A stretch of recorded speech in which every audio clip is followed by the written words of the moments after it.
Hi అండి, welcome to తాజీ designers. ఇది చూడండి, మొత్తము శారీకి పళ్ళు అండి. ఇది పళ్ళుకి ఇక్కడంతా హ్యాంగింగ్స్ వేస్తాము, కుచ్చుళ్ళు అనమాట. మొత్తం కంప్యూటర్ ఎంబ్రాయిడింగ్ చేసాము, కస్టమైజేషన్ ఇది కూడా మొత్తం కంప్యూటర్ ఎంబ్రాయిడింగ్ చేసాము. ఇదంతా కట్ వర్క్ చేస్తున్నానండి, సాల్టింగ్ మిషన్తో కట్ వర్క్ చేస్తున్నాను. ఈ కట్ వర్క్ అంతా అయిపోయిన తర్వాత మళ్ళీ దీనికి హ్యాంగింగ్స్ కింద హ్యాంగింగ్స్ ఇవ్వాలి.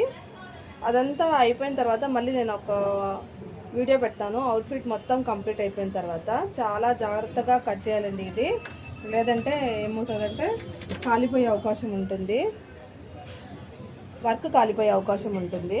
చాలా జాగ్రత్తగా చేయాలి. ఇది ఇంత కష్టపడాలండి. ప్రతి ఒక్క అవుట్ఫిట్ మంచిగా రావాలంటే ఫస్ట్ చాలా హార్డ్ వర్క్ ఉంటుంది, చాలా జాగ్రత్తగా చేయాలండి. ముఖ్యంగా వర్క్ ఏ పనైనా సరే నీట్గా జాగ్రత్తగా కేర్ఫుల్గా చేసి